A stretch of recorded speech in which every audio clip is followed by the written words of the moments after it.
Salut les amis, et bienvenue dans cette nouvelle vidéo. Et pour les nouveaux sur cette chaîne, abonnez-vous, si vous adorez les histoires incroyables, touchantes, insolites et magiques du monde.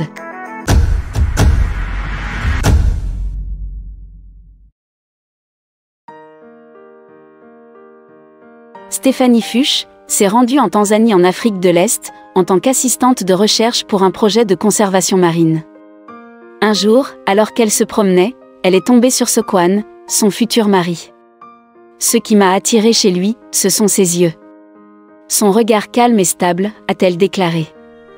Aujourd'hui, ils ont même un fils ensemble. Il y a quelque temps, nous vous avions parlé d'une femme partie vivre en Afrique dans une hutte, parce qu'elle était tombée amoureuse d'un jeune guerrier Maasai.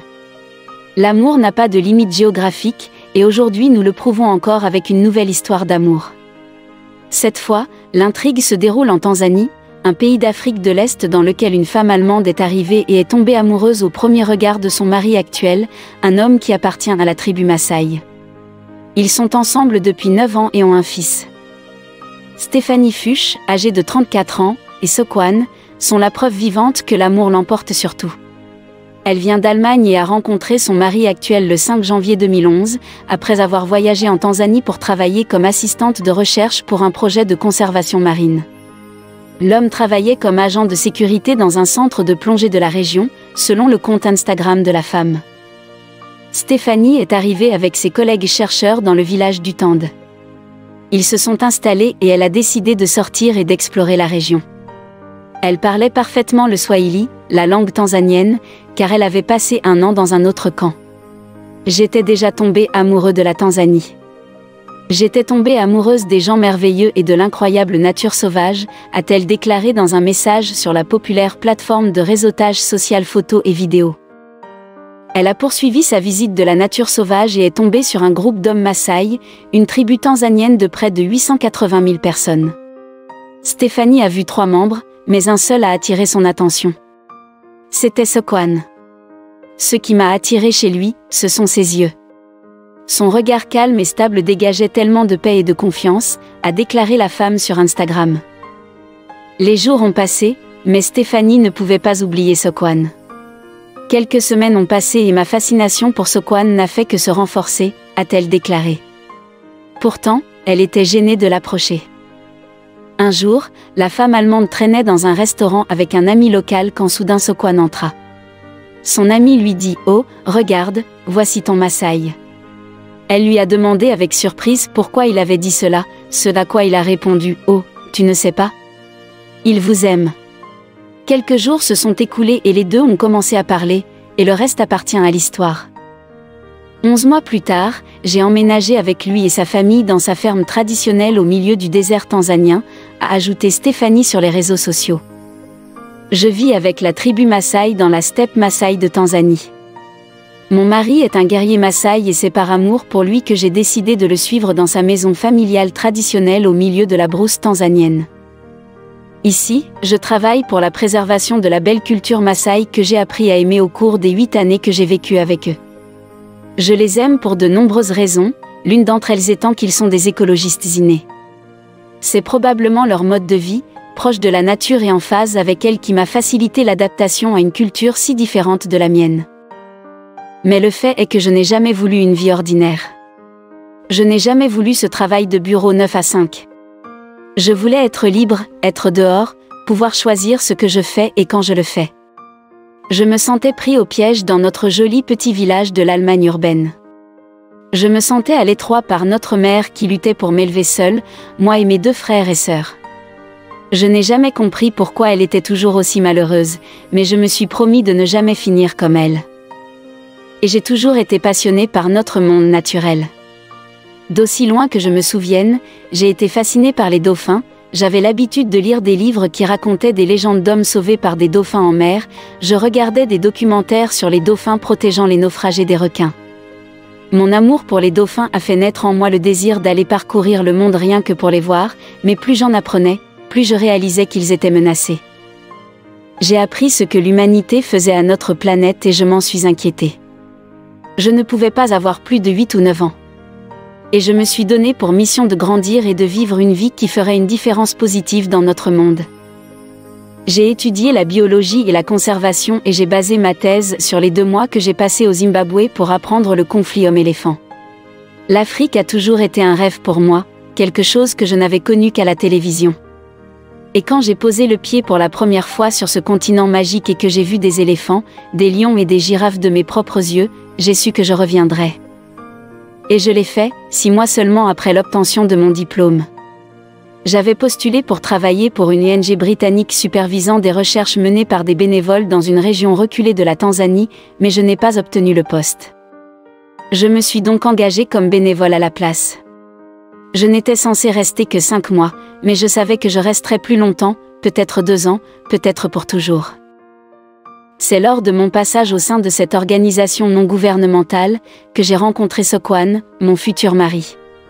J'avais déménagé de notre camp de recherche près de la Selous Game Reserve, à un autre camp situé sur l'île de Mafia, au sud de la célèbre île de Zanzibar. J'ai rencontré Sokwane le premier jour sur l'île alors que j'explorais notre village local. Je ne voulais pas que ce moment se termine. J'ai essayé de les garder là, dans la rue poussiéreuse au milieu de ce petit village insulaire, mais ils n'ont fait qu'une petite conversation et étaient impatients de passer à autre chose. Je ne peux pas dire que ce fut le coup de foudre. Mais c'était définitivement de l'attirance et aussi de la fascination. Après quelques mois, j'ai découvert que Sokwane était également attiré par moi, quelque chose dont je n'avais jamais osé rêver. Nous nous sommes réunis une belle nuit étoilée sur cette île, et nous nous sommes mariés seulement 1 an plus tard. C'est par amour pour lui que je suis venue vivre dans sa maison traditionnelle Maasai avec sa famille élargie au milieu de nulle part. Il était difficile au début de s'adapter à ce mode de vie. Pas à cause de l'environnement hostile ou du manque de commodités modernes comme l'eau courante ou l'électricité, non, c'était des différences culturelles. C'était qu'il était différent ici de ce qu'il avait été sur l'île. Il y a eu beaucoup de larmes et de nombreux moments où je me suis sentie seule et incomprise et souvent j'ai pensé à partir. C'était la chose la plus difficile que j'ai jamais faite, mais aussi la meilleure. J'ai appris à aimer tellement sa famille et sa tribu. Ce sont les personnes les plus gentilles, les plus généreuses, les plus accueillantes et les plus tolérantes que j'ai jamais rencontrées. Ils m'ont accueilli à bras ouverts. L'environnement dans lequel ils vivent est celui de la brousse la plus profonde de Miombo et d'acacia. Ils gardent leur bétail à l'ombre d'acacias massifs ou les conduisent à travers les broussailles pour trouver de l'eau. L'écosystème dans lequel ils vivent est intact. Ils n'abattent pas d'arbres pour faire place à des pâturages pour leur bétail, ils les laissent tranquilles. Ils travaillent autour d'eux. Ils ont la connaissance traditionnelle que les arbres apportent la pluie et la pluie apporte l'herbe, et l'herbe est ce qui maintient leur bétail en vie. Et je les aime pour ça. Si vous avez besoin d'être convaincu de la destruction causée par l'agriculture, alors s'il vous plaît venez visiter notre village Maasai. La seule tribu voisine avec laquelle nous partageons les frontières du village de tous côtés, ce sont les Waziga, et ils aiment planter du maïs, l'aliment de base d'une grande partie de la Tanzanie et de l'Afrique subsaharienne. Ils aiment aussi abattre des arbres pour faire de la place pour planter leur maïs. Ils aiment aussi avoir beaucoup d'enfants. Et souvent, ils ne laissent pas leurs filles aller à l'école et n'ont pas les moyens de payer l'école secondaire pour leurs fils. Le taux d'analphabétisme est très élevé. Pour ma part, j'organise des réunions secrètes réservées aux femmes dans la brousse où j'encourage les femmes Maasai à utiliser la contraception qui est facilement disponible même dans de nombreux villages très reculés de Tanzanie.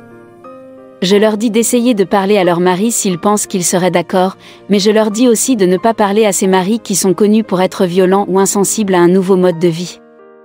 Et juste pour faire leur propre truc. J'ai également fondé une entreprise où j'apprends aux femmes Maasai à fabriquer des kits sanitaires réutilisables. Je collecte des fonds pour acheter du matériel, nous fabriquons les kits, puis nous les vendons aux communautés Maasai dans un but lucratif, en enseignant aux filles et aux femmes Maasai leurs règles et leur corps, la sexualité et la contraception et la nécessité pour les filles d'aller et de rester à l'école. Éduquer les communautés rurales sur pourquoi et comment elles ont besoin d'avoir moins d'enfants est le problème le plus efficace, le plus durable et donc le plus urgent auquel nous devons nous attaquer en tant qu'écologistes du monde entier. Une autre chose que nous devons faire est de donner plus de respect et plus de droits aux communautés autochtones. Ce sont des protecteurs innés du monde naturel et cela est vrai pour la plupart des tribus indigènes de la planète Terre. Nous devons les soutenir lorsque leurs droits sont violés, comme ils l'ont été récemment en Amazonie. J'aime l'Afrique, j'aime la Tanzanie et la nature incroyable de notre planète, mais par-dessus tout, j'ai appris à aimer l'humanité dans toute sa belle variété. C'est nous, les humains, qui devons nous rassembler, qui devons faire plus d'efforts pour comprendre et respecter les différences de chacun, si nous voulons vraiment sauver notre monde naturel. Aujourd'hui, Stéphanie et Sokwane sont mariés depuis 9 ans, et ont un fils de 4 ans. Bien qu'elle admette que son mariage n'est pas parfait et que sa vie n'est pas un conte de fées, elle est heureuse de vivre en Afrique de l'Est. Dans une interview avec Globe Story, la femme allemande a montré sa vie en Tanzanie et a déclaré que si elle avait dû s'adapter à la culture Maasai, son mari avait également dû s'adapter à la sienne. C'est ainsi qu'ils ont réussi à maintenir une relation équilibrée. Dans notre relation, il y a certaines choses qu'il fait que les autres hommes Maasai ne font pas, a-t-elle expliqué. Sokwane participe activement à l'éducation de son fils, comme s'il était un homme occidental, et comme il se doit. Il s'avère que dans la culture Maasai, la tâche d'élever un enfant incombe principalement à la mère, mais le mari de Stéphanie brise ce stéréotype. En revanche, les relations de la femme avec la famille de son mari sont assez bonnes. Elle est proche de sa belle-famille et surtout de sa belle-mère, qui lui a demandé à plusieurs reprises s'ils allaient mettre au monde un autre enfant. Je reçois un peu de pression de ma belle-mère et de la grand-mère de mon mari. Chaque fois que je suis dans la cabine, ils aiment toujours demander « Stéphanie, quand arrive le prochain enfant ?» mais je sors toujours de la cabine en courant, a-t-elle déclaré. Enfin, il faut noter que Sokwane est aussi une exception à la règle au sein de sa culture. Selon Stéphanie, il n'a jamais épousé une autre femme, contrairement aux hommes Maasai.